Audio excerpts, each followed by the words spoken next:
Fiscalía ya conocía denuncias sobre irregularidades en millonarios embargos contra alcaldías.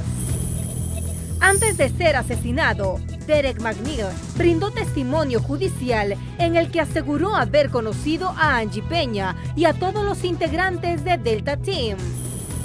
Sequía mantiene 146 municipios en alerta. Congreso define 6 líneas para enfrentar la emergencia. Ataques de Roberto Contreras contra diputados profundizan las divisiones dentro del Partido Liberal. Consejo Nacional Electoral y Comisión Legislativa instalan mesa técnica para construir consensos sobre las reformas electorales. Roosevelt Hernández evita la prisión preventiva, juez le impone medidas sustitutivas. Investigan a creadores de contenido que raparon y expusieron a un menor por dinero. Balmoral mantiene vivos los principios de Rafael Ferrari y busca transmitirlos a las nuevas generaciones. Jefe de inteligencia de Ecuador y su esposa mueren en accidente de helicóptero en Kenia.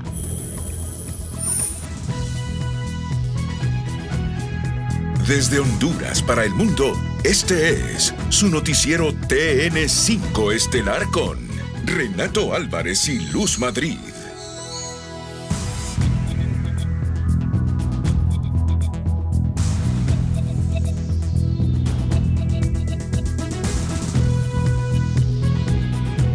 Buenas noches, Honduras. Bienvenidos a la emisión de este miércoles 19 de agosto. La noticia del día es presentada por Claro. Si ves punto rojo, ves descuento en smartphones al contratar tu plan postpago.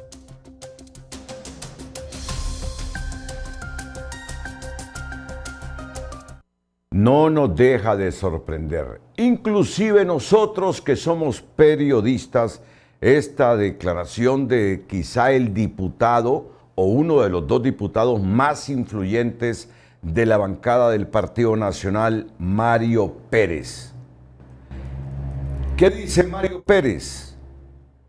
Mario Pérez está advirtiendo que ya no ve condiciones para lograr un acuerdo entre bancadas nacionalista y liberal relacionado con la reforma energética que se ha estado debatiendo en el Congreso. Por lo menos hubo 2 debates que se aprobaron, pero falta el tercero.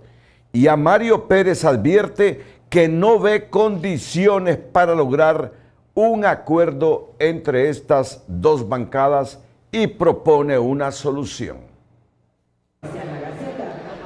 Ante el estancamiento de la reforma energética en el Congreso Nacional, el diputado Mario Pérez advierte que ya no ve condiciones para lograr un acuerdo entre las bancadas.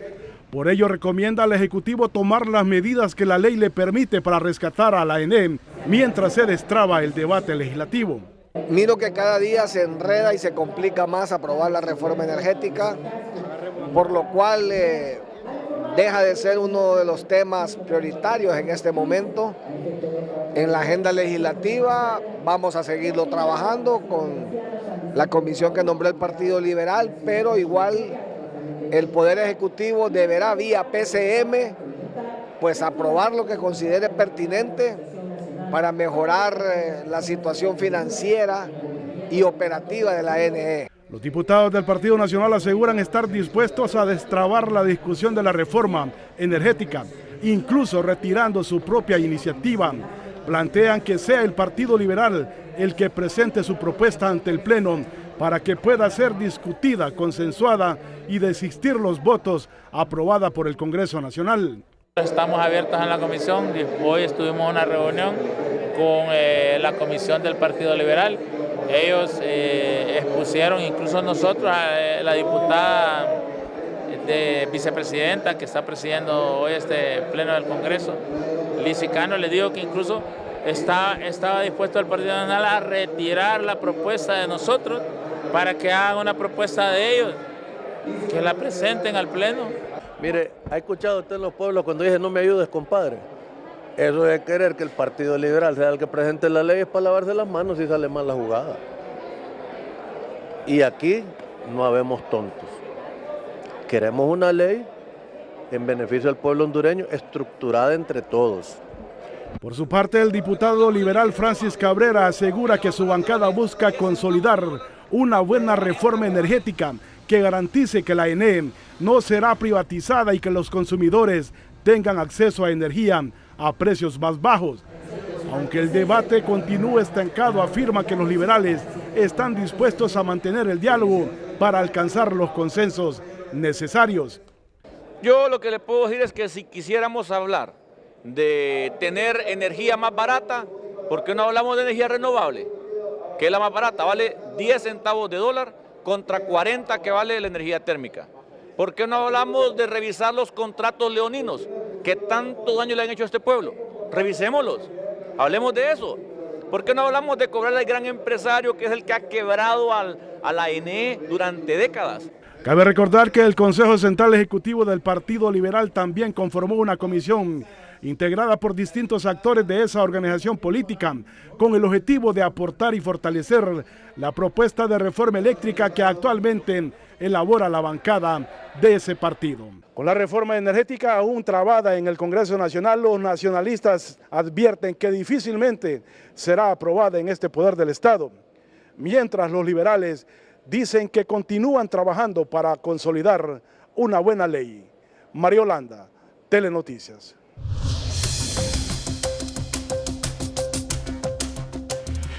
El Partido Liberal enfrenta una división que ya trasciende sus diferencias sobre la reforma eléctrica.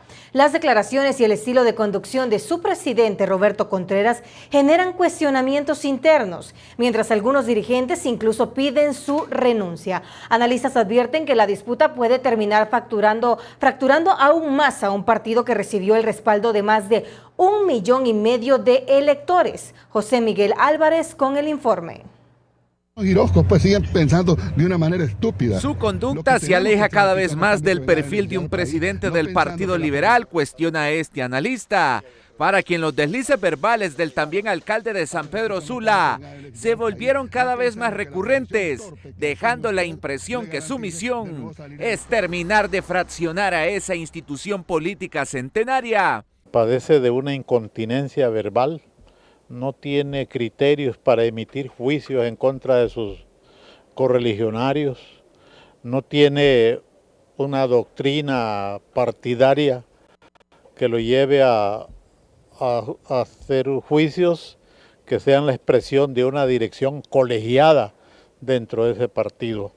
Y es que en medio del debate por las reformas energéticas, los liberales mostraron una profunda división, en parte por los duros ataques de Contreras, quien tildó de torpes y estúpidas las posturas de algunos congresistas, lo que lo llevó a ausentarse de la reunión de este martes en el Central Ejecutivo para evitar más tensiones. Pero el problema no solo se refleja en temas sensibles como la energía. El propio Consejo Central Ejecutivo ni siquiera ha logrado sesionar en lo que va del año, recuerda a este diputado. Una señal que profundiza el deterioro del liderazgo de un Contreras, incapaz de poner orden incluso dentro de su propia casa. Ojalá que recapaciten porque es la autoridad partidaria y es la que lleva la política que debe tener el partido dentro no solo del Congreso Nacional, dentro de las alcaldías. Varios miembros de ese órgano colegiado han llegado incluso a pedir su renuncia, al considerar que sus actuaciones están profundizando las divisiones internas y debilitando aún más la conducción del Partido Liberal. La vicepresidenta del Central Ejecutivo está consciente que los problemas internos no los llevarán a casa presidencial, por lo que hace un llamado a buscar la unidad desde ahora. Esos ataques entre liberales, vengan de donde vengan, no son correctos, no son adecuados. El pueblo hondureño necesita unidad. No podemos nosotros ser partícipes de lo que los otros dos partidos, Libertad y Refundación y el Partido Nacional, durante muchos años nos han llevado a un tema de polarización extrema en este país. Y el llamado es a no perder de vista que detrás de estas disputas hay más de 1 millón de hondureños que depositaron su confianza en el Partido Liberal en las últimas elecciones. Un capital político que advierten no debería ponerse en riesgo por las diferencias internas. La dirigente de la base liberal, Berta Rodríguez, no se anduvo con rodeos para recriminar que en la actualidad el jefe de bancada, Jorge Cálix, y el expresidente del Central Ejecutivo, Gianni Rosenthal, se crean los dueños del partido. Parece que el dueño es Cálix y parece que el dueño es Gianni, y ellos se tienen que ir porque los dueños del partido somos nosotros, el dueño de este Central Ejecutivo somos nosotros. Perdimos un candidato buenísimo como Villeda, otro como Elvin Santos y otro como Luis Zelaya, pero este Gianni parece que él es el dueño. Y Gianni no va a ganar, este Cálix no va a ganar solo con los que él tenía, porque ni el perro de la casa lo sigue, porque nadie lo quiere. La coordinadora del Distrito 9 del Partido Liberal en la capital exigió a la cúpula de esa entidad partidaria dejar de lado sus intereses personales y devolverle el protagonismo a la militancia.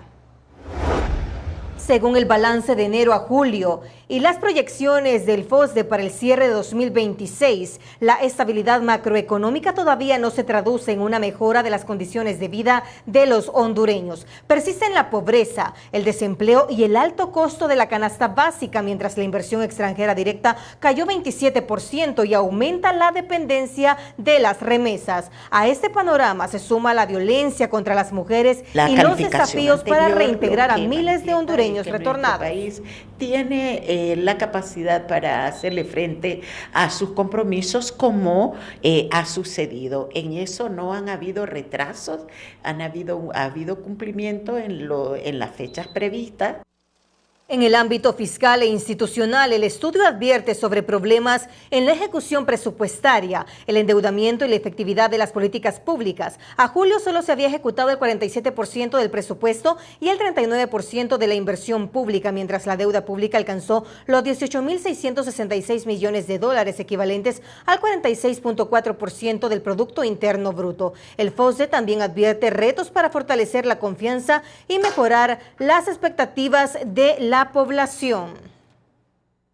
Menos inversión extranjera significa menos capital para mover la economía y menos posibilidades de generar nuevos empleos. En el primer trimestre del año, Honduras recibió cerca de 79 millones de dólares menos que en el mismo periodo de 2025, una caída del 27% que enciende las alertas. ¿Qué está alejando la inversión y qué debe corregir el país para recuperar confianza?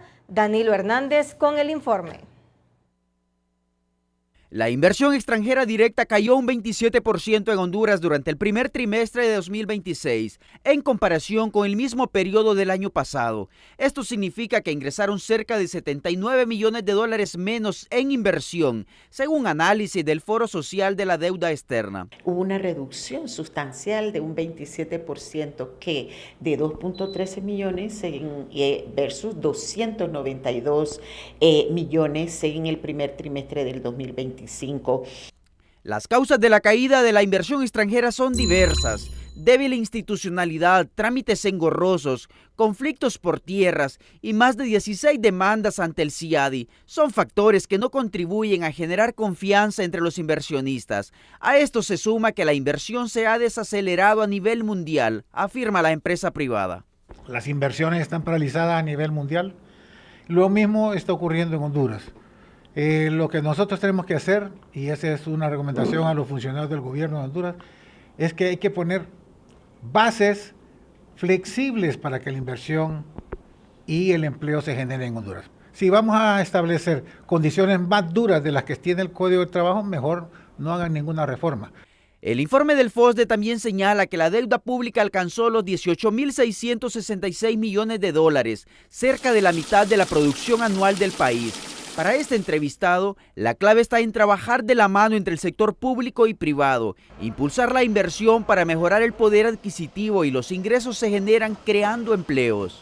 Cuando los dos grandes sectores que son público y privado en un país funcionan no pisoteándose el uno al otro, el ambiente de negocios mejora, obviamente la inversión se atrae, la inversión privada crece, las empresas fluyen. A nivel centroamericano, Costa Rica, Guatemala se posicionan como los países más atractivos para la inversión extranjera, mientras que Honduras y El Salvador se ubican en las últimas posiciones según el último informe de la Comisión Económica para América Latina y el Caribe. De acuerdo con los entrevistados, aunque la normativa actual contempla incentivos fiscales, no es suficiente para atraer la inversión extranjera y nacional. Danilo Hernández, Telenoticias. El desempeño económico de Honduras vuelve a ser examinado por una de las principales calificadoras de riesgo del mundo. Standard & Poor's Global Ratings inició reuniones con el presidente Nasser Fura y el gabinete económico para actualizar la calificación soberana del país, una evaluación que influye en la confianza de los inversionistas y en la percepción internacional sobre la capacidad de Honduras para cumplir sus obligaciones financieras. La revisión ocurre 5 meses después de que Standard & Poor's mejorara de negativa a estable la perspectiva de Honduras, mientras mantuvo la calificación en AA- Pero barra todo B. va a depender precisamente de esa calificación que nos den y de una u otra manera los elementos que estos contengan.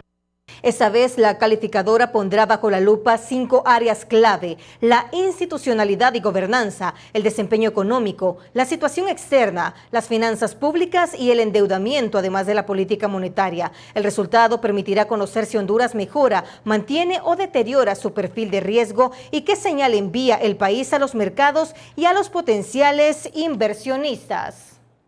Defender a Honduras en el extranjero también le cuesta millones al país. El Estado mantiene 16 litigios internacionales pendientes y expertos calculan que un solo proceso puede costar entre 2 y 3 millones de dólares. Aún antes de saber si Honduras ganará o perderá, la Procuraduría ya renegocia honorarios para reducir la factura. Mario Landa nos explica cuánto está costando defender al Estado. Defender a Honduras ante tribunales y arbitrajes internacionales representa un millonario gasto que sale de los recursos públicos. El jurista Kenneth Madrid cuantifica que el Estado mantiene 16 casos pendientes, cuyos costos administrativos y del tribunal pueden oscilar entre 400,000 y más de $1 millón.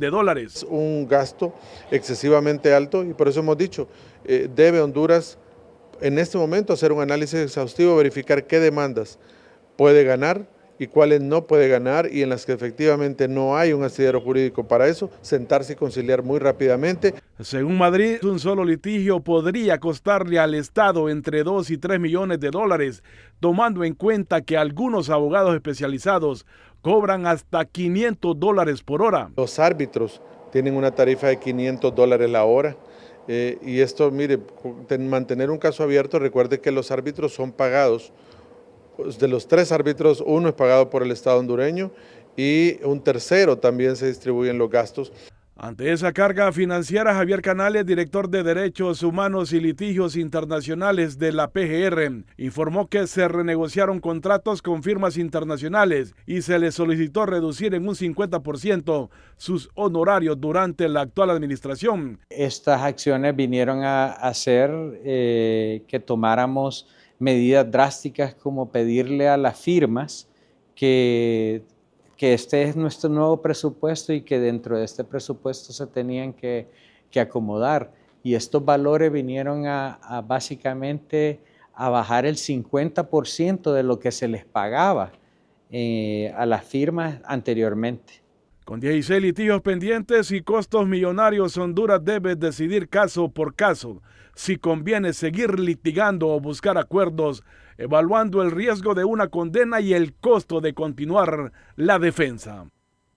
Pero antes, en nuestra sección El Emprendedor, de las leyes a las telas y de los tribunales al folclor hondureño. María Audelina García es abogada, pero encontró en la confección de trajes típicos una segunda vocación y una fuente de ingresos para sacar adelante a sus hijos. Hoy diseña, confecciona, baila y hasta modela sus propias creaciones. José Miguel nos presenta en El Emprendedor una historia donde el trabajo y la identidad hondureña van de la mano.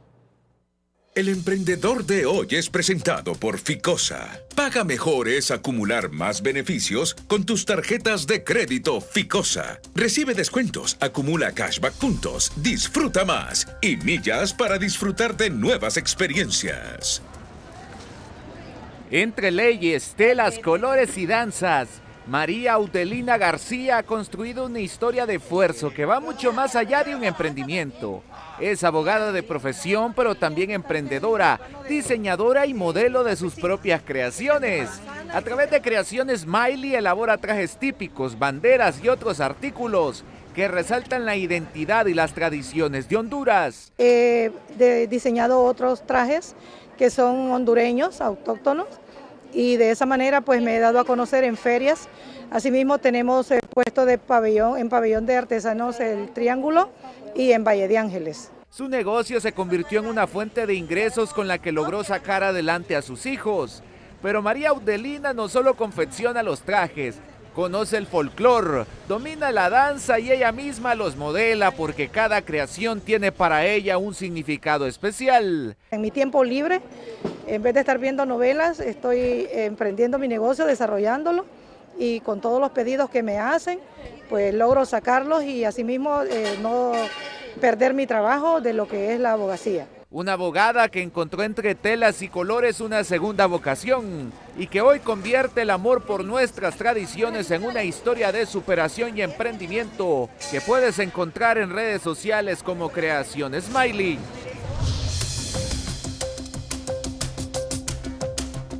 Miren, estoy recibiendo este momento del periodista Mario Landa desde el Congreso Nacional, que hoy ese poder del Estado aprobó un decreto de amnistía para los operadores de servicios públicos de telecomunicaciones, con el propósito de regularizar sus obligaciones económicas con Conatel.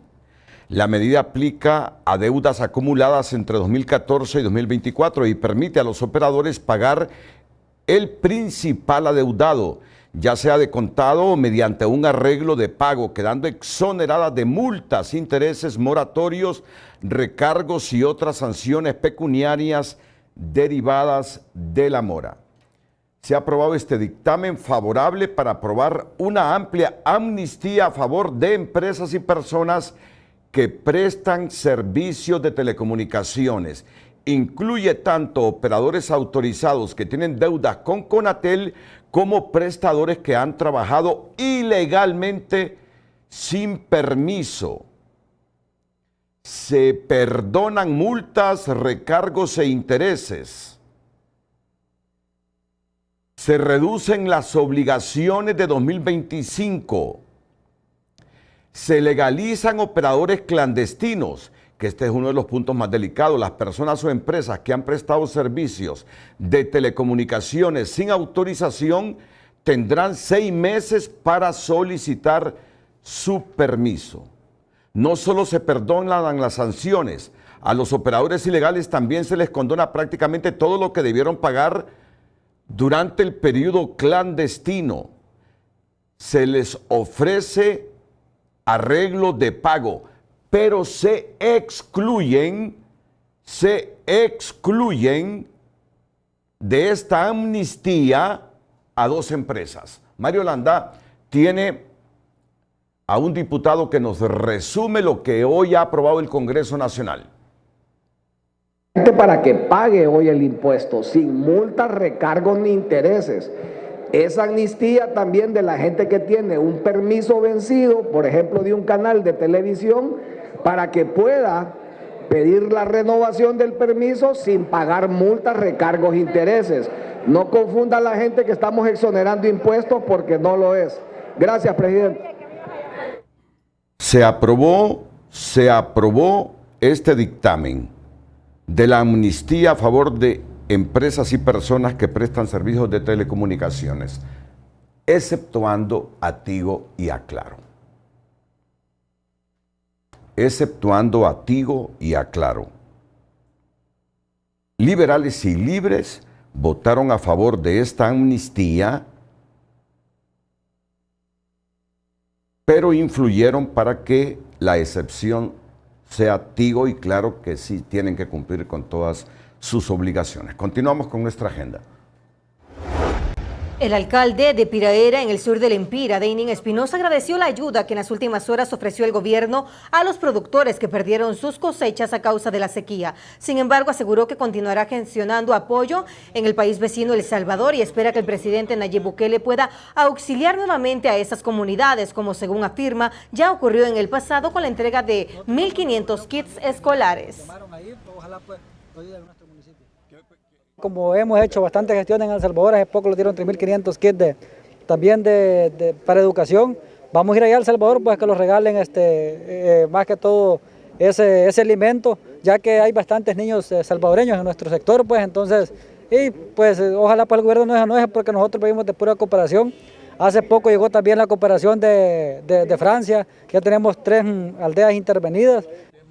Espinosa asegura que en los municipios del sur del Empira, ubicados en la zona fronteriza, el apoyo procedente de El Salvador ha sido recurrente. Explica que existe una estrecha relación entre las comunidades de ambos países, donde muchas personas viven en un lado de la frontera y cruzan diariamente al otro para trabajar o estudiar, para luego regresar a sus hogares. La sequía ya coloca 75 municipios de Honduras en alerta roja y amenaza la seguridad alimentaria de miles de familias. Más de 100 alcaldes llegaron al Congreso Nacional para exponer la emergencia y buscar respuestas. Entre las medidas planteadas está reorientar presupuestos municipales y acelerar la construcción de reservorios, pozos y represas. Ulises Aguirre con el informe. En el tema específico. En el primer Congreso por la Seguridad Alimentaria de los Pueblos se conoció en la Cámara Legislativa la cruda realidad de 75 municipios en alerta roja por la prolongada sequía, 71 en amarilla, 88 en verde y el resto en observación, una realidad que ya golpea a miles de familias. Se puede hablar de un número importante de familias que son más de 590,000 las que están siendo afectadas, pero de estas hay 68,000 a las cuales hay que atender de manera inmediata. Ya se han atendido 33,000. En este primer encuentro llegaron no menos de 100 alcaldes de todo el país y de distintos partidos políticos. Griseli Navarro, alcaldesa de Tomalal Empira, con tanta nostalgia como expectativas trajo a la capital la dura realidad que sacude a su gente. Lamentablemente se perdió.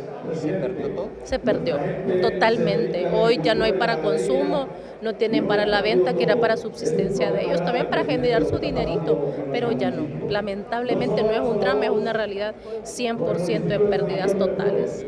Al final de las exposiciones llegaron las conclusiones, muchas que se traducirán en decretos y leyes en este mismo espacio legislativo para auxiliar de entrada a los 75 municipios en alerta roja.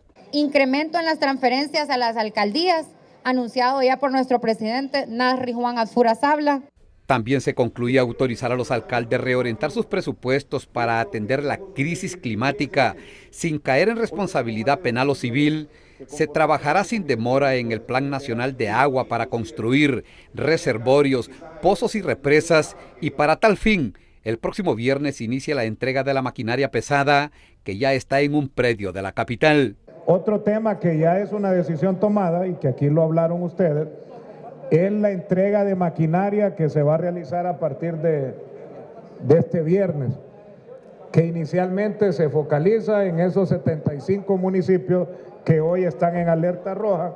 Todos estos propósitos y proyectos para atender la emergencia de la sequía cuentan con el acompañamiento de la sociedad civil, cooperación internacional y entes contralores del Estado, pues la consigna aquí es atender a la población más vulnerable con procesos transparentes en las compras directas ya autorizadas. Cuando se trata de enfrentar fenómenos climáticos, la prevención puede marcar la diferencia entre una emergencia y una tragedia. Perú se prepara para el fenómeno del Niño con planificación, logística y cooperación de Estados Unidos. Honduras, en cambio, sirve incluso como puente para movilizar parte de esa ayuda internacional, mientras en nuestro país persiste el desafío de fortalecer la prevención. Estamos a la deriva, pensando cómo poder responder a esta crisis. André Hernández en Tu Nota explica con más detalles. Tu Nota Explica es presentado por Hospital Clínica y Óptica Santa Lucía. El regreso a clases se ve mucho mejor con Óptica Santa Lucía. Prepara a los más pequeños de la casa y aprovecha la promoción especial Back to School con tus tarjetas Back. El fenómeno del Niño vulnera varias zonas del continente, pero la calidad de vida de la población también depende de una buena gestión internacional. Un ejemplo de liderazgo y respuesta es el de Perú con los Estados Unidos. Veamos. Perú y Estados Unidos desarrollaron una cumbre de planificación sobre el fenómeno del Niño, donde se reunieron con todas las agencias de ayuda en el país del norte. Representantes del gobierno peruano recién en funciones, además del sector privado, la sociedad civil y la academia, todos unidos en pro de la resiliencia. Para el embajador de los Estados Unidos en Lima, Bernie Navarro, lo discutido en esta cumbre podría aplicarse de forma regional y lo más importante es la comunicación de las necesidades de cada país para recibir cooperación. Creo que esta primera cumbre va a servir como modelo para ver cómo vamos a enfrentar el problema del niño regionalmente. Así que vio muchos de los temas se parecen uno como el otro, ¿no? Y las agencias de los Estados Unidos estaban todos dispuestos de aportar. Con este acercamiento, la población en Perú recibirá asistencia adicional sobre las enfermedades que provoca el cambio climático. La falta de agua potable que agudiza primero problemas como el dengue, como el problema como malaria y otras enfermedades, en las cuales también tenemos el apoyo del gobierno de los Estados Unidos porque ellos tienen un laboratorio muy importante aquí en el Perú, pero también el tema de la anemia y todos esos temas tienen que ver con el acceso al agua potable. Entonces, en ese sentido también estamos contemplando dentro de nuestra hoja de ruta el tema de los purificadores de agua a nivel comunitario, para que esta falta de agua, falta de acceso al agua potable no se vaya a agudizar con el fenómeno del Niño. Honduras podría ser parte de esta iniciativa de planificación. Sin embargo, hasta el momento la Embajada de los Estados Unidos solo informa que desde la base aérea Soto Cano se mantiene capacidad de respuesta rápida ante posibles fenómenos, como el despliegue de helicópteros hacia Venezuela tras los sismos. Honduras es un hub logístico, es decir, un lugar estratégico para enviar ayuda a los países en emergencia, pero esa cooperación solo transita hacia los lugares que evidencian sus necesidades, a pesar de la disposición manifiesta de los Estados Unidos de contribuir a la estabilidad y coordinación en momentos críticos. Esto nos hace preguntarnos qué beneficios logra nuestro país de las sólidas relaciones internacionales. Leemos sus comentarios en YouTube, tunota.com. Miren qué interesante nota la de André Hernández en Tu Nota Explica. Perú se prepara para el fenómeno del Niño con planificación logística y cooperación de Estados Unidos. Honduras, en cambio, sirve incluso como puente para movilizar parte de esa ayuda internacional, en este caso a Perú, mientras nuestro país persiste. En nuestro país persiste el desafío de fortalecer la prevención. No negociamos, no solicitamos, solo somos puente para que otros se beneficien, que no está mal, y nosotros en qué quedamos. Esa es la profundidad de esta nota de André Hernández. Continuamos con nuestra agenda. La promesa de campaña del actual gobierno de entregar a las 298 alcaldías del país un kit de 6 máquinas comenzará a materializarse este viernes. La primera entrega contempla 135 unidades con prioridad para los municipios que se encuentran en alerta roja por la sequía. Cada kit estará integrado por un patrol, un tractor, una retroexcavadora, una vibradora. Entendemos que ahorita en esta entrega va a una fase, un grupo de alrededor de 100 alcaldías que se les va a entregar y pues todos queremos ser los primeros y el presidente Alfura está viendo la situación más grave en los municipios donde hay sequía para ver qué tipo de equipos van a dar. La meta del gobierno es dotar con ese equipo a las 298 municipalidades del país. La maquinaria será utilizada para mantener y reparar carreteras no pavimentadas, construir reservorios, pozos y represas y atender emergencias, especialmente durante la temporada lluviosa. El Censo Nacional de Población y Vivienda 2026 avanza en los 18 departamentos del país. Según el Instituto Nacional de Estadística, 768,000 personas ya han sido censadas y más de 397,000 viviendas visitadas. Las autoridades piden a la población colaborar con los equipos de campo y por seguridad verificar la identidad de los censistas. Hoy queremos hablarles y llegar a cada uno de sus hogares con el objetivo de solicitarles que abran las puertas al Censo Nacional de Población y Vivienda. Una gran cantidad de censistas debidamente identificados con chaleco, gorra, carnet, que están visitando cada uno de los hogares. Después de 13 años sin un censo nacional actualizado, el país busca obtener una nueva radiografía de la población y de las condiciones en que viven los hogares hondureños. Los resultados permitirán identificar necesidades y orientar con mayor precisión la inversión pública y los programas sociales. El legado del empresario y presidente eterno de Televicentro, José Rafael Ferrari, trasciende su huella en los medios de comunicación y el mundo empresarial. A través de Balmoral, los principios que guiaron su vida se transforman en una iniciativa que busca promover valores, inspirar a las nuevas generaciones y mantener viva su vocación de servicio y su compromiso con el desarrollo de Honduras.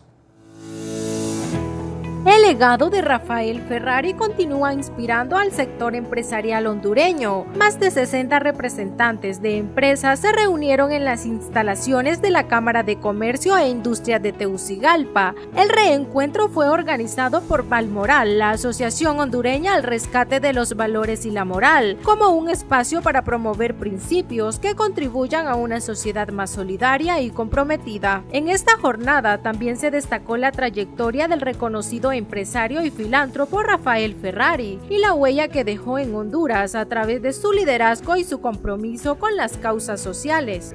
A reconocer don Rafael como el personaje, y hoy día miramos realmente cómo logró desde pequeño, que nos ayuda mucho a todo el empresario para que puedan tener una meta, un propósito para ser personaje del año, como guardando el legado en Honduras, haciendo el bien, viviendo los valores morales para que pueda ser ejemplo para las demás empresas a nuestro alrededor.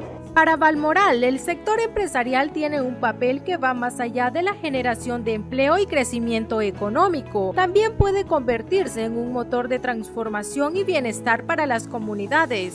Uno de los compromisos que seguimos y que siguen las nuevas generaciones a través de la Fundación Televicentro, generando conciencia, educando, dándole oportunidades a los jóvenes, promoviendo becas a nivel de posgrado, a través de instituciones también como Hondufuturo, de forma tal que el legado es inmenso, el legado continúa, es una huella realmente honda, imborrable, inigualable, que tenemos el compromiso de poder continuar.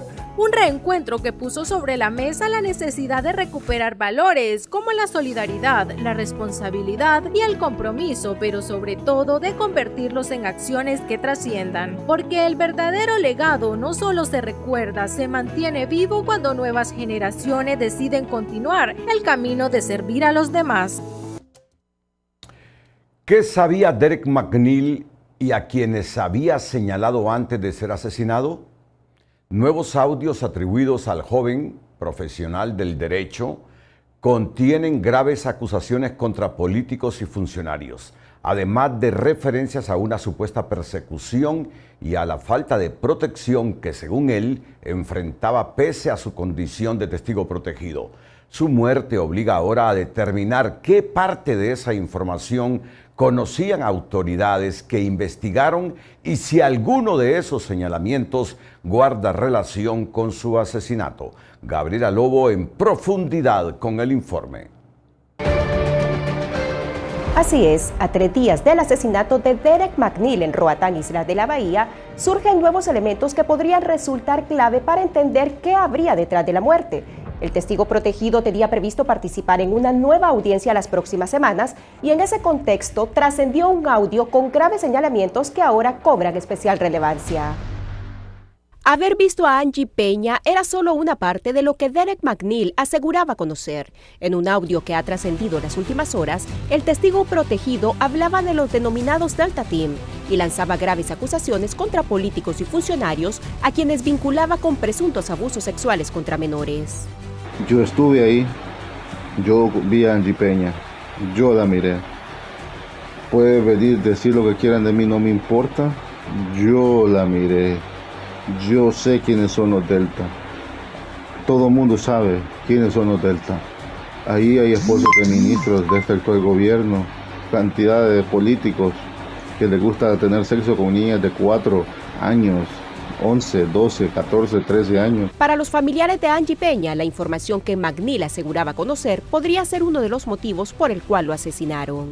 Condeno el asesinato vil del testigo protegido con clave AR1. Tomen en cuenta este asesinato. Este no era cualquier testigo, este era un testigo de un caso emblemático, era el testigo de un caso que destapó toda la corrupción que hay entre jueces, fiscales, policías, agentes de ATIC y toda esa organización de trata que impera impunemente en Roatán, Islas de la Bahía.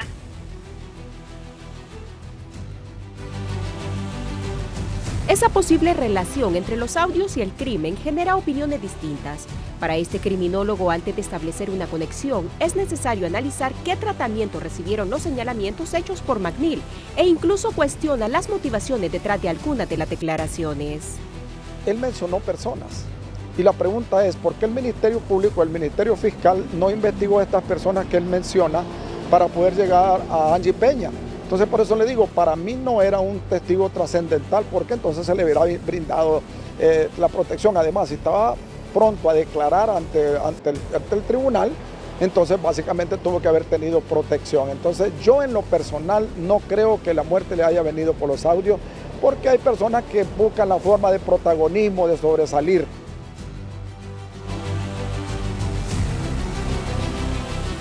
Pero McNeil también hablaba de su propia situación.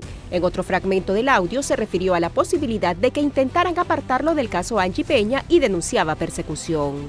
Y algo sí les voy a decir a toda la población de Honduras, y quiero que quede bien claro. Si a mí, Derek Isaac McNeil James, me quitan el caso de Angie Peña, o me quieren desacreditar con el caso de Angie Peña, solo les voy a decir una cosa. He sido perseguido como no tienen idea. A mí nadie me da trabajo por tanta tontera de las autoridades. McNeil también aseguraba no haber recibido protección de las autoridades pese a ser un testigo protegido. O sea, a mí nunca me dieron protección, nunca me han dado ni un peso para hartarme, nunca me dieron nada. En Honduras no lo saben decir, hable, díganos todo, y después ¿qué? Uno queda ahí y después lo mandan a pelar ahorita.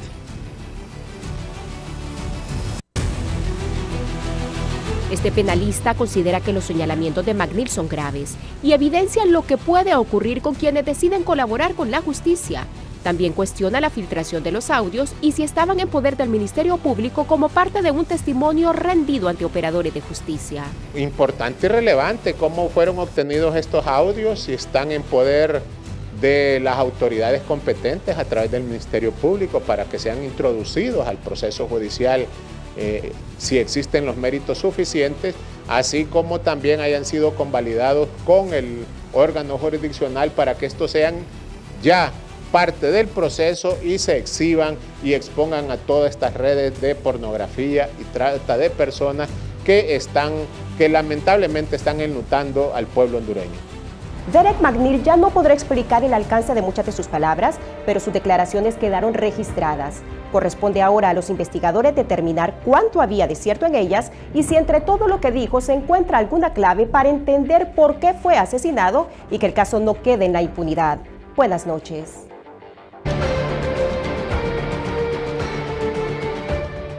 Humillar a un niño para conseguir clics, visualizaciones o reacciones en redes sociales tiene consecuencias penales.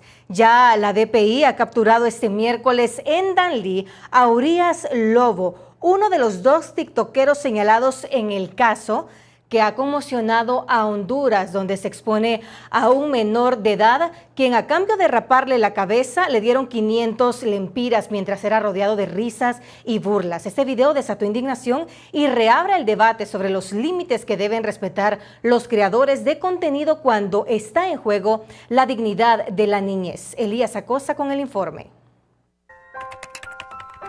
Ningún clic o visualización vale más que la dignidad de un niño.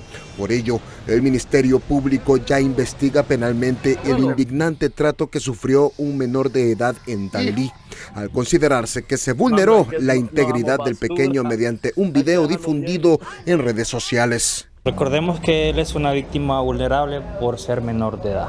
Ahí lo aclara el artículo 214 del trato degradante. Por eso la Fiscalía está actuando de oficio en este caso. El video publicado en las cuentas de Urias Lobo y Soy Rosel muestra a un grupo que rodea un niño en aparente situación de calle, a quien a cambio de 500 lempiras le raparon la cabeza entre risas y burlas. Incluso insinuaron que utilizaría el dinero para consumir sustancias como Resistol. El rostro del menor refleja una profunda tristeza que acto seguido se transformó en aceptación con tal de ganar el dinero. De inmediato, el repudio colectivo se manifestó y se trasladó al plano gubernamental y legislativo. Que cuando un niño esté en situación de vulnerabilidad, el Estado actúe. No mañana, ahora, porque con nuestros niños hay límites que simplemente no se cruzan. Yo creo que todos vimos eso, o sea, no sirve de risa, más bien molesta. Realmente, si este muchacho se dedicaba a hacer acción social, todo lo bueno que pudo haber hecho los años anteriores, hoy le digo que ha botado todo eso bueno que él hizo en algún momento. Las organizaciones de la sociedad civil instaron a los creadores de contenido digital a moderar sus actividades y señalaron que, si bien todos tienen derecho a la libertad de expresión en cualquier plataforma, resulta repugnante ejercerlo a expensas de la dignidad de un menor de edad. Creo que debemos de poner un alto en ese sentido hasta donde llegue el derecho de ellos de expresarse, porque tienen un derecho de expresarse. Pero ya lo que vimos en ese video en que están rapando a un niño en las condiciones en que lo hacen nos parece incorrecto. La Secretaría de la Niñez, Adolescencia y Familia emitió un comunicado en el cual enfatiza que el Código de la Niñez prohíbe tajantemente difundir imágenes o datos en redes y medios que identifiquen a menores en situaciones sensibles. Elías Acosta, Telenoticias. El corte de cabello y posterior exhibición en redes sociales de un menor de edad ya tiene consecuencias penales. La DPI capturó este miércoles en Danlí a Urias Javín Lobo Montoya, uno de los tiktokeros señalados en el caso. El hombre fue detenido preventivamente por el delito de trato degradante en perjuicio del menor cuya identidad se mantiene protegida. La DPI informó que continúa investigando otros casos relacionados con hechos similares. La alerta estaba encendida desde hace más de un año. Una jueza denunció ante el Ministerio Público documentos y actuaciones judiciales que aseguró no haber emitido dentro de uno de los casos de embargos contra municipalidades. Ahora los hallazgos del Tribunal Superior de Cuentas devuelven el expediente a la misma Fiscalía y abren una pregunta inevitable: ¿por qué no se actuó antes? Carolina Martínez nos tiene el seguimiento de esta noticia de los embargos contra el Estado. Los embargos irregulares detectados por el Tribunal Superior de Cuentas en las municipalidades de Choluteca y Olancho no eran expedientes desconocidos para el Ministerio Público. Desde junio de 2025, una jueza de Choluteca había denunciado ante la Fiscalía un caso en el que aparecían documentos y actuaciones judiciales que ella aseguró no haber emitido. La alerta existía, pero abogados cuestionan que no se actuó a tiempo para evitar que las irregularidades terminaran comprometiendo millones de lempiras del Estado Estado. Una juez detectó por una conversación de WhatsApp, esto se establece dentro del informe, que habían irregularidades sobre una solicitud de embargo y alertó no solo al Ministerio Público, sino que al mismo Poder Judicial. Se embargaron cuentas que son para el tema de pago de salarios, todo lo que tiene que ver en torno a ello, sin ejercer una acción efectiva coordinada por parte del Ministerio Público, que lleva un año y ni siquiera pudo dar un informe. Habían expedientes que ni siquiera existían y otros que correspondían a procesos entre particulares, pero fueron utilizados para tramitar embargos contra fondos públicos. Para esta jueza, ahora corresponde investigar si existió una confabulación entre quienes participaron. Y va a ser el Ministerio Público el que va a determinar realmente si existe la comisión de un delito o confabulación entre personas para, en este caso, perjudicar específicamente lo que son las cuentas del Estado. Según las investigaciones, más de 32 millones de lempiras fueron embargados de la cuenta única del Estado en el Banco Central, sin cumplir previamente el procedimiento establecido ante la Tesorería General. Mientras la denuncia ya estaba en manos del Ministerio Público, abogados cuestionan que la Fiscalía concentrara esfuerzos en otros casos, incluso políticos, y no actuara ante una alerta que pudo evitar el perjuicio económico. Los delitos pueden ser por acción o por omisión. Tendrá que el mismo Ministerio Público hacer las gestiones pertinentes para determinar por qué la Fiscalía, ya puede ser la regional de Choluteca o cualquier otra Fiscalía, no echó a andar lo que es la denuncia interpuesta por la aplicadora de justicia. Una vez más, es una prueba de fuego, una prueba de oro que tiene el fiscal actual para poder determinar de qué está hecho. Con los nuevos hallazgos del Tribunal Superior de Cuentas ya en manos de la Fiscalía, el caso regresa al mismo Ministerio Público que recibió la primera alerta. Telenoticias buscó su versión para aclarar por qué no se actuó a tiempo. Sin embargo, no obtuvo respuesta. Los hallazgos del Tribunal Superior de Cuentas sobre millonarios cobros mediante documentación falsa exigen ir por la ruta de identificar a quienes recibieron el dinero y cómo fueron realizadas las operaciones. ¿Qué va a hacer el Ministerio Público? A través de la Unidad de Inteligencia Financiera, seguir a las personas que cobraron estos cheques, como vuelvo y le repito, seguir la ruta del dinero para poder detener a estas personas. ¿Por qué? Porque inclusive no coincide ninguno de los expedientes con alguno que se puede tramitar en los juzgados de letra. O sea, por eso la Corte se demarca y dice, falsificaron un exhorto, saben los procedimientos y obviamente tiene que existir alguna colusión. Duarte sostiene que la Fiscalía debe realizar pericias sobre firmas, sellos y documentos y cuestiona que se vincule al bufete O'Connor Zambrano con el cobro de 32 millones de lempiras relacionado con la municipalidad de Choluteca. El general retirado Roosevelt Hernández evitó la prisión preventiva, pero continuará enfrentando el proceso penal por sus expresiones contra 4 periodistas, a quienes calificó como sicarios de la verdad. Un juez le impuso medidas distintas a la prisión y fijó para el 1 de septiembre la audiencia inicial. Las partes descartan por ahora una conciliación. Elías Acosta con más información. En un ambiente de alta tensión se celebró la audiencia de declaración de imputado contra el general retirado Roosevelt Hernández, acusado de incitación a la discriminación y violación a derechos fundamentales en perjuicio de 4 periodistas. Tras la comparecencia, el juez determinó medidas distintas a la prisión preventiva. Las medidas están establecidas en el artículo 173 del Código Procesal Penal, y son las de no salir del país, presentarse periódicamente al juzgado y no tener ningún tipo de comunicación con las víctimas. La parte acusadora declaró que no existe otro objetivo más que lograr un auto de formal procesamiento y elevar el proceso a juicio oral y público, para lo cual se cuenta con sólidos fundamentos que serán presentados en la audiencia inicial fijada para el próximo 1 de septiembre. Lograr un auto de formal procesamiento sobre los delitos imputados porque se ventila lo que es la violación de derechos fundamentales. Por su parte, el general en condición de retiro expresó con contundencia que está dispuesto a seguir todo el procedimiento que dicte la ley, amparado por la convicción de que sus actos pasados no requieren retractaciones.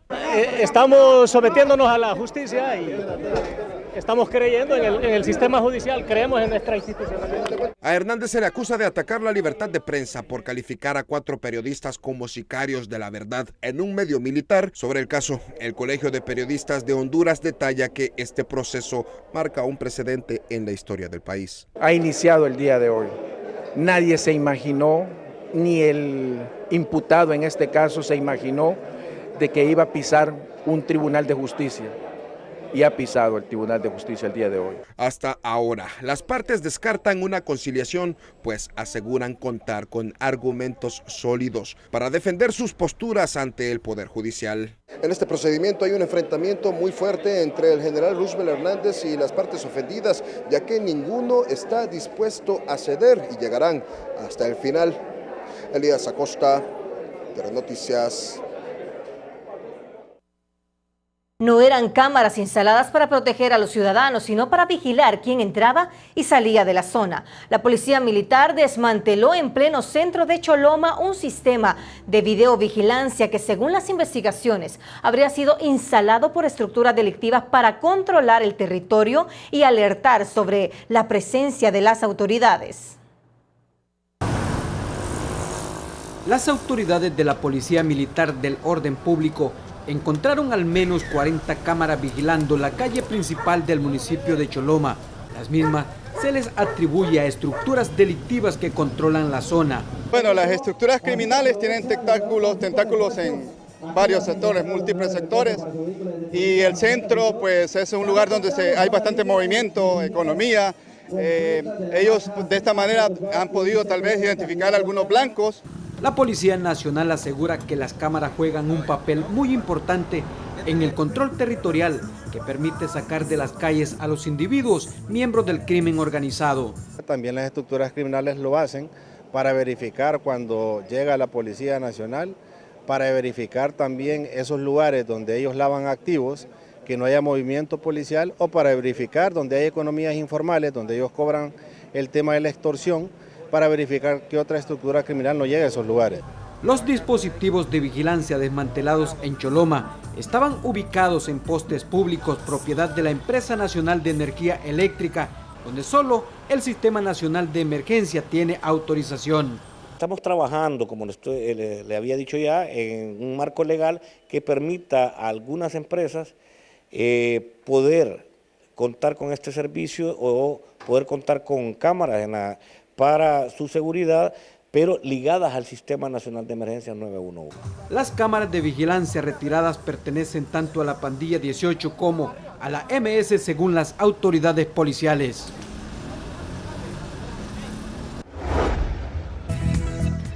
Tunota.com destaca en su portada la siguiente noticia.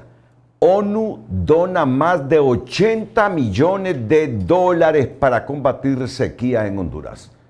Es el titular de esta importante noticia que está destacando ahora mismo Tunota.com. Vamos a leer los primeros 3 párrafos de esta noticia, por favor. El representante residente del organismo internacional, Alejandro Álvarez, detalló el desglose de estos recursos financieros durante su participación en el primer Congreso por la Seguridad Alimentaria de los Pueblos desarrollado en las instalaciones del Poder Legislativo. Los fondos gestionados serán ejecutados en coordinación directa con diversas instituciones estatales para llevar ayuda humanitaria urgente a las familias más vulnerables e impactadas por la prolongada falta de lluvias en el país. 80 millones de dólares está aportando a Honduras la Organización de las Naciones Unidas ante esta situación de sequía que vivimos en el país en este momento y en todos lados, en la parte rural y urbana. Hoy, en la colonia Vía Universitaria, la gente tiene 15 días sin agua, salió a las calles a bloquearlas. Miren a lo que estamos llegando ya, En Tegucigalpa, la gente que no tiene agua, que es una gran amplitud de habitantes de la capital, está saliendo a bloquear calles para protestar y que la municipalidad se sensibilice y suministre por lo menos agua con los camiones que tiene para distribuirla. A este extremo estamos llegando. y la ONU hoy ha anunciado la donación de 80 millones de dólares para combatir la sequía en el país.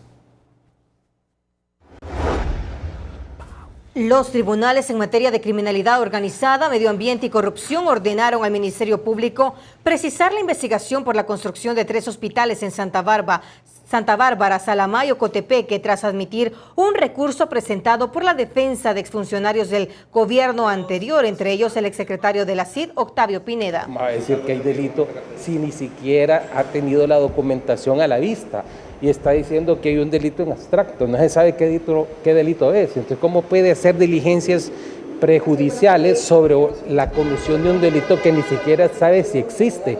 Ese es el problema que tiene ahora el juez de resolver eso, porque esto está generando un perjuicio económico hacia las empresas. La Fiscalía deberá detallar qué contrataciones directas se está investigando, cuándo fueron adjudicadas y qué funcionarios participaron en el proceso. A casi 5 meses de la declaratoria de emergencia en el Seguro Social, el portal de transparencia reporta más de 1.070 millones de lempiras en compras y avances en el abastecimiento. Sin embargo, en los pasillos, los pacientes continúan denunciando falta de médicos, medicamentos e incluso equipo para realizar procedimientos. Telenoticias contrastó las cifras oficiales con la realidad que enfrentan los derechohabientes. Bajo el decreto de emergencia, el Seguro Social ya registra más de 1.070 millones de lempiras en compras, con 398 medicamentos y 31 casas farmacéuticas participantes, según el portal de transparencia. Estas adquisiciones son realizadas a través de UNOPS. Sin embargo, el exdirector del ISSSTE, Carlos Aguilar, cuestiona que algunos medicamentos estén siendo adquiridos a precios elevados. Se ve reflejado en estos cuadros donde vemos que medicamentos que pudieran ser obtenidos utilizando economía de escala con otros valores y de manera más estratégica no se están adquiriendo de esa manera. Entre los medicamentos que concentran mayores montos de compra aparecen varios para tratamientos oncológicos, pero esa inversión todavía no es suficiente para pacientes como Silvia Montes, quien padece cáncer y asegura que sigue sin encontrar los medicamentos que necesita. Mal porque está malo el sistema. Entonces hay que volver para pedir. Mi cita es con el oncológico, tengo cáncer y el problema es que no hay equipo para operar. Esto va a ser peor que cuando pasó lo del fraude que hicieron al Seguro Social, porque también aquí se va a morir mucha gente por negligencia del Estado. Los propios registros del ISSSTE muestran que el abastecimiento no avanza al mismo ritmo en toda la red. Mientras algunas unidades superan el 80%, otras reportan niveles del 59, 62 y 66%. Esta diferencia también se siente en los pasillos, donde María Elena asegura que, a pesar de llegar a las 4 de la mañana, no encontró médico ni medicamentos. No, ahorita no hay médicos, no hay. ¿Ni medicamentos? No hay ni con cardiólogo ni medicamentos, no hay nada. Es que no hay nada. ¿Se va hoy con las manos vacías? Sí. No estoy seguro, no. Mira, esto que desaparezca porque esto no sirve. Y es pagado, oiga bien, y es pagado. De su lado, el director del ISSSTE defiende que las compras y el abastecimiento han ido avanzando y explica que pueden presentarse faltantes temporales de determinados medicamentos, una situación que, según sostiene, también ocurre en centros privados. Cuando hace falta un medicamento es el que realmente la gente se queja, pero si usted hace una relación aleatoria y le va preguntando a la gente, usted va a ver que la gente en su mayoría se va con todo el medicamento. ¿Qué pasa? No podemos tener todos los medicamentos. Nosotros tenemos un listado oficial de medicamentos, pero nunca hemos logrado el 100%. ¿Por qué? Porque de repente no hay disponibilidad en el mercado. Ni la Junta Directiva ni la declaratoria de emergencia han logrado todavía sacar al ISSSTE de una crisis que se arrastra desde hace años. Un decreto de emergencia se mide por sus resultados y mientras los pacientes sigan sin medicamentos ni citas oportunas, la crisis en el Seguro Social seguirá siendo una tarea pendiente. Carolina Martínez, Telenoticias. Estado del tiempo es presentado por Tigo. Hoy, con la mejor señal y la mayor cobertura de Tigo, un pequeño negocio puede llegar al mundo. Tigo, 30 años de la señal que nos une. Hola, ¿qué tal? Como siempre es un gusto saludarles. Paso a presentarles esta fabulosa imagen que nos presenta en el Pacífico el huracán Lala. Y digo fabulosa porque es tremenda turbina la que se está moviendo en el Pacífico con vientos de 185 kilómetros por hora. Mientras estamos ya monitoreando una onda tropical que acaba de salir de República Dominicana y Haití y hacia el fin de semana llegará a Centroamérica. Pero para estas próximas 24 horas nos quedamos con condiciones secas, pese a nubosidad dispersa que estamos observando sobre el territorio hondureño y que se va a prolongar para esta jornada de jueves, pues no tenemos posibilidades de precipitaciones y nos quedamos con temperaturas elevadas, con un oleaje de 2 metros en el litoral caribe y esperando en el Golfo de Fonseca, pues un oleaje menor de 1.6 metros. Ya les decía, de temperaturas de 39 grados en la zona sur, 31 en el centro, 32 en la región oriental, mientras el índice ultravioleta en el centro se mantiene bajo a 9, pero subiendo a 12, específicamente en la zona occidental del país. Estas son las condiciones del tiempo para estas próximas horas. Tómenlo en cuenta y cuídese mucho. Siempre le queremos como televidente y no como noticia. Que la pasen bien. Llegamos al final del noticiero de hoy. Feliz noche.